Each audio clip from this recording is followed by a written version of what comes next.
Je crois que la concurrence n'est pas une difficulté parce que la concurrence est quelque chose d'intégré dans le processus d'un entrepreneur. Je crois qu'aujourd'hui, tout le monde a l'impression que la difficulté majeure d'une PME, c'est le financement, ce qui n'est pas vrai. Aujourd'hui, les PME ne sont pas nécessairement outillés pour être des PME solides. Donc, le problème de la formation des PME, des entrepreneurs, si vous voulez, même de l'état d'esprit dans lequel ces entrepreneurs sont, est quelque chose qui va certainement ralentir si vous voulez, le cheminement au succès.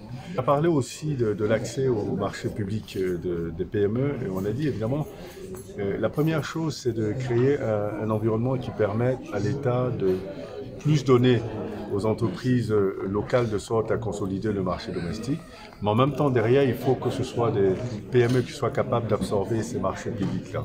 Et donc, il y a une double démarche qui doit être entreprise, c'est celle de justement créer une priorité nationale pour les PME nationales, mais en même temps, derrière, avoir une stratégie de consolidation de ces PME, de sorte à ce que ces PME soient suffisamment fortes pour pouvoir absorber ces marchés, créer de la richesse, créer de la valeur et créer des emplois. Que nos PME sortent de cette logique d'assistance.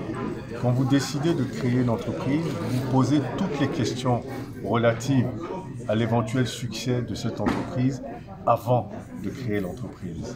Que ce soit des questions de financement, des questions de marché, des questions d'encadrement, vous les posez avant. Et je crois que c'est fondamental. Malheureusement, on a beaucoup d'entrepreneurs qui rentrent dans une logique d'entrepreneuriat de survie. Et il faut sortir de cette logique d'entrepreneuriat de survie et rentrer dans une logique d'entrepreneuriat soutenable. Et c'est de ça que nous parlons. Nous disons aussi que vous ne pouvez pas rentrer dans une entreprise, créer une entreprise et demander aux gens de vous aider. Donc, c'est que vous n'êtes pas rentré dans le bon endroit. Vous créez une entreprise parce que vous voulez vendre un produit, vous voulez vendre un service. Donc, votre premier objectif, c'est de trouver des marchés, c'est de trouver des clients. Et c'est ces clients-là qui vont financer votre entreprise parce que vous allez vendre votre produit, vous allez recueillir des revenus et vous allez financer votre activité. Donc, l'idée de financement extérieur à travers des banques ou des fonds d'investissement va être quelque chose de secondaire. Une fois que vous rentrez dans la phase de développement de votre entreprise, c'est à ce moment-là que vous allez aller chercher le financement parce que vous avez fait vos preuves. Vous avez fait vos preuves, vous êtes crédible. Et donc, forcément, vous attirez les financements.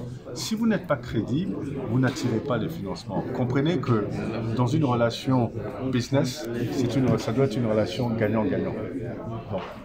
Les entrepreneurs doivent comprendre que celui à qui vous demandez de vous financer doit avoir un intérêt dans vous financer.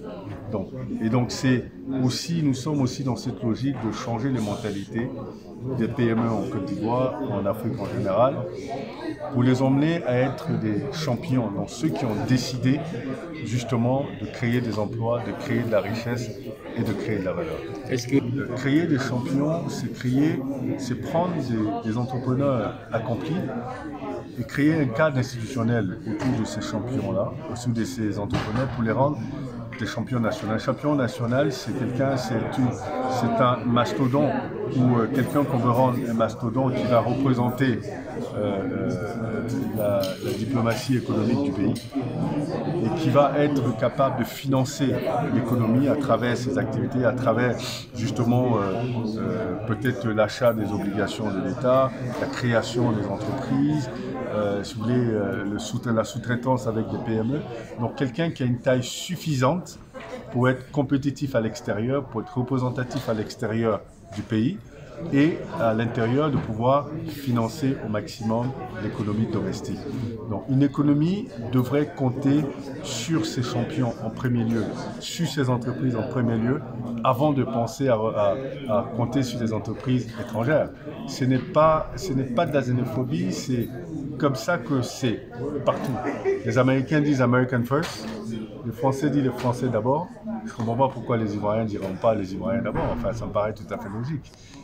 Je suis Faustin Oucho, manager général de l'entreprise Côte d'Ivoire Événements, l'entreprise initiatrice de la conférence Succès qui a pour objectif de mettre en avant les talents et les réussites locales, ivoiriennes et africaines principalement. On démarre avec des Ivoiriens principalement sur 5 ou 6 éditions et après on va chercher à prendre des internationaux mais africains. Cette première édition a été en termes de succès, un vrai succès, parce qu'on parle de succès d'ailleurs. Je pense en termes d'échange, on a eu un intervenant qui était très ouvert, initialement prévu pour 1h30 d'échange, on s'est retrouvé après de 2 ans, environ 3 heures. Je pense qu'on a beaucoup appris en termes de financement, de levée de fonds, d'accompagnement des entreprises, de structuration avec un entrepreneur qui s'y connaît vraiment en finance. Donc c'est ça que ça a vraiment aidé tous les jeunes présents et autres, les entrepreneurs et autres. En termes de bénéfices, pour moi, c'est un peu en termes d'aide aux jeunes entrepreneurs. La prochaine édition sera pour quand? C'est dans 4 mois, la prochaine édition.